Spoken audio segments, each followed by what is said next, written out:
세자 연산은 특별히 뛰어나지도 않고 딱히 못나지도 않은 평범한 세자였습니다. 다만 아버지 성종을 보며 왕과 신하 사이의 관계에 불만을 품었던 것 같은데요. 한나라의 왕이란 자가 자기 맘대로 할 수 있는 거 하나 없이 사사건건 태클 거는 대간들에게 화도 못 내고 참기만 하는 게 영 왕 같아 보이지 않았던 거죠. 그렇게 대간의 태도에 불만을 가득 안은 채 왕이 된 연산. 하지만 왕위에 오른 연산은 충격적인 진실을 알고 마는데 바로 친어머니인 패비 윤씨의 존재와 그녀의 죽음에 얽힌 진실입니다. 충격을 받은 연산은 그날 식사를 하지 않았다고 하죠. 자, 그럼 오늘은 연산과 대간의 갈등이 어떤 식으로 심화되었는지 한번 알아볼까요?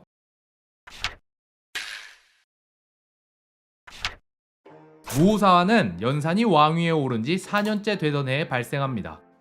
그럼 그 4년 동안 연산은 어떤 왕이었을까요? 이 시기의 조정을 대표하는 키워드는 연산 대 대간입니다. 앞서 성종에 대해 살펴볼 때 신하들은 성종 시기를 오히려 세종 시기보다 더 태평성대였다고 생각했다고 했죠. 왜냐면 그만큼 신하들의 권한이 세졌으며 성종은 세종보다 컨트롤하기가 훨씬 쉬웠거든요. 그러니 신하들은 당연히 연산도 성종과 같은 왕으로 만들고 싶어 했습니다. 자기 말 잘 듣는 왕 말이죠. 그래서 신하들은 초장부터 기선제압을 하려 하는데요. 반면 연산은 세자 시절 성종을 보며 대간 활동에 대해 크게 불만을 품었던 것 같습니다. 이에 대해선 앞서 살펴봤으니 이만 넘어가기로 하고요. 무튼 이렇게 서로 다른 생각을 갖고 있는 연산과 대간은 연산이 왕위에 오른 지 며칠 되지도 않아서 충돌을 일으키는데요. 여태 조선의 왕실에선 왕이 죽으면 불교식으로 제사를 지내는 관례가 있었습니다. 그런데 성종은 전형적인 유학자라 불교를 좋아하지도 않았고 성종 시기엔 신하들의 힘이 세져서 아예 승려가 되는 걸 막는 금승법을 통과시켰다고 했죠. 그런데 그런 성종이 죽자 관행대로 불교식 제사를 치러야 할지 아님 이제 아예 없애야 할지를 놓고 연산과 대간이 충돌하는데요. 선대 왕들이 돌아가셨을 땐 항상 불교식 제사를 지냈사오나 이는 단지 관례대로 행해왔을 뿐 예문은 적혀있지 않사옵니다. 또한 선왕께우선 불교를 믿지도 않으셨으니 이번에는 어찌하오리까. 그러자 불교를 믿었던 연산의 할머니 인수대비가 말합니다. 선왕께서 불교를 좋아하지 않으셨다곤 하나 선대 왕들께서도 다 행해왔던 걸 이제 와서 폐지할 순 없사옵니다. 그럼 선왕께도 불교식 제사를 올립시다. 그러자 이 소식을 들은 대간들이 들고 일어납니다. 아니되옵니다 전하. 선왕께서는 불교를 숭상하지 않으셨사온데 선왕께 불교식 제사를 올리시면 이는 불효가 되옵니다. 이단의 제사를 행하지 말아주시옵소서. 성종 시기를 거치며 막강한 권력을 쥐게 된 대간은 강력하게 반대를 외치는데요. 이를 본 대신들은 즉위 초부터 연산에게 압박을 가하는 대간들이 영 못마땅했지만 여기서 잘못 나섰다간 대간의 화살이 자신에게 집중될 거란 걸 알기에 섣불리 나서지 않았습니다. 그런데 그때 좌의정 노사신이 총대를 메고 반격에 나서는데 불교식 제사를 지내는 것이 나라의 흥망에 걸린 일도 아니고 단지 조중의 관례에 따라 지내는 것뿐인데 대간들이 자기 할 일은 제쳐놓고 대궐에 모여 농성만 하고 있으니 신은 이를 매우 그르게 여기옵니다.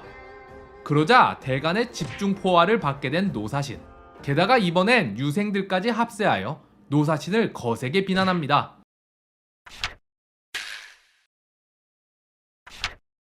그런데 얼마 안 있어 이 논쟁이 아직 다 끝나지도 않았는데 이번엔 성종의 묘호를 둘러싸고 다시 한번 논쟁이 붙는데요. 대행왕 전하의 업적을 기리기에는 인자가 제격이오나 명나라의 묘호에 이미 인종 황제가 있사오니 이를 피해 성자를 올리심이 어떻사옵니까? 우리 태조께서 태조 황제를 섬기셨고 태종께서도 태종 황제를 섬기셨사옵니다. 대행왕 전하의 인덕은 인이 아니고서는 다 표현할 수 없사오니 인으로 올리시지요. 대행왕께서 살아계셨을 때 중국의 정성을 다해 지극히 사대하셨는데 어찌 이제와 중국의 묘호를 침해할 수 있겠소. 대행왕의 묘호는 성종으로 정합시다. 그러자 또다시 들고 일어나는 대간들. 대간들은 성종의 묘호를 인종으로 고치고 성종을 주장한 대신들을 처벌하라며 상소를 올립니다. 그러나 연산은 이 일은 여러 사람의 의견을 들어보고 내가 직접 정한 것인데 어찌 대신들을 처벌하란 말이냐? 라고 말하더니 오히려 유생들을 처벌하라 하는데요. 그리고 저번에 유생들이 불교식 제사를 반대한다며 올렸던 상소를 보니 불경스러운 표현이 매우 많더구나. 상소에 서명한 유생 157명을 감옥에 가두고 어디서 그런 말을 들었는지 국문하여 캐내도록 하라. 그런데 당시 조선은 연줄사회라 감옥에 갇힌 유생 중 거의 절반은 대신의 자제이거나 대간의 친척들이었습니다. 그래서 대간과 대신들은 이건 좀 과하다 싶었는지 이번엔 힘을 합쳐서 연산을 말리는데요. 유생의 말이 비록 경솔하오나 이런 일로 유생을 벌준다면 언로가 막히게 되옵니다. 대행왕 전하께서도 이런 일로 유생을 벌준 적은 없사옵니다. 허나 위를 능멸하는 풍습을 기를 수는 없느니라. 그렇게 국문을 마치자 연산은 유생 3명을 유배 보내고 21명에게선 과거 응시 자격을 박탈합니다. 자, 이게 연산이 왕위에 오른 지 한 달도 안 돼서 일어난 일들입니다. 연산과 대간의 기싸움이 얼마나 치열했는지 보이시나요? 이러한 대치는 연산 집권 초기 내내 벌어지는데요. 원래 대간이 언론 활동을 할 때는 먼저 한두 사람이 왕에게 상소를 올렸다가 거절당하면 이번엔 해당 부서 전체가 상소를 올리고 또 거절당하면 다른 언론기관까지 합세하여 다 같이 상소를 올리고 또 거절당하면 각 부서의 수장들이 합심하여 직접 왕에게 건의하고 또 거절당하면 각 부서의 대간들이 합동으로 왕에게 건의하고 그래도 거절당하면 전 부서의 대간들이 다 튀어나와서는 대궐 앞에 엎드려 농성하고 이것마저도 거절당하면 마지막으로 다 같이 집단사직을 하는 게 순서였습니다. 그런데 연산 때는 아예 즉위 초부터 이러한 과정을 다 스킵하고는 뭐만 하면 대간들이 집단사직을 하고 나섭니다. 그러면 연산은 복직을 명하고 대간은 또 사직하고 이러기를 시도 때도 없이 반복하는데요.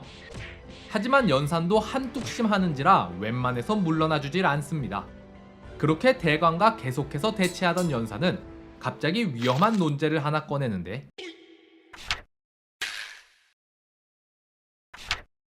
내가 내시를 보내서 패비의 묘를 살펴보게 하였더니 묘가 무너진 채로 몇 년이 지나서 짐승이 해골을 파먹을 지경이라고 하더구나. 자식으로서 차마 이대로 둘 수는 없으니 묘를 옮겨서 새로 짓도록 하라. 그러자 대신과 대간의 의견이 나뉩니다. 대신들은 안 그래도 패비가 쫓겨나 죽을 때부터 훗날 후환이 되지 않을까 걱정했는데 연산이 이 문제로 칼을 꺼내들면 자기들을 먼저 죽이려 들 테니 패비 문제에 대해서는 연산을 적극 옹호하는데요. 게다가 오히려 대신들은 여기서 한 발 더 나아가 패비를 위한 신주와 사당을 세우고 다시 왕비의 직위를 회복해 주셔야 하옵니다. 라며 아예 패비를 추존하자고 합니다. 반면 이런 이해관계는 전혀 신경 쓰지 않고 오직 유교 하나만을 중시하는 대간들은 일찍이 성종이 절대 패비를 추존하지 말라고 했으므로 성종의 뜻을 쫓아야 한다며 반대하는데요. 게다가 오히려 대간들은 대신들은 패비가 쫓겨나고 죽을 당시 성종대왕의 신하로 이에 동조했으면서 이제 와서 말을 바꾸어 패비를 추존하자고 주장하니 이는 분명 전하께 아첨하려는 것이옵니다. 라며 대신들을 탄핵합니다. 하지만 연산은 들은 척도 안 하곤 대신들과 함께 패비의 묘를 이장하고 신주와 사당을 세우는 일까지 진행하는데요. 그러자 대간들은 전부 대궐 앞에 엎드려 11일 동안이나 시위하고 그래도 연산이 뜻을 굽히지 않자 또 집단사직에 들어갑니다. 그렇게 다시 복직과 사직 릴레이가 펼쳐지죠. 이렇게 연산군이 왕위에 오른 뒤부터 무오사와 이전까지의 4년간은 연산과 대간이 시도 때도 없이 부딪히며 싸움을 벌였습니다. 원로 대신은 처지가 비슷한 연산편을 들기는 했지만 또 대간의 탄핵이 두려워 적극적이지는 못했으며 중견 대신과 승지들은 중간에 끼어서 이러지도 저러지도 못했는데요. 자, 그럼 다음 시간엔 이렇게 대치 상황이 계속되는 연산의 즉위 초, 연산은 어떤 사람이었으며 어떤 정치를 해나갔는지 한번 알아봅시다.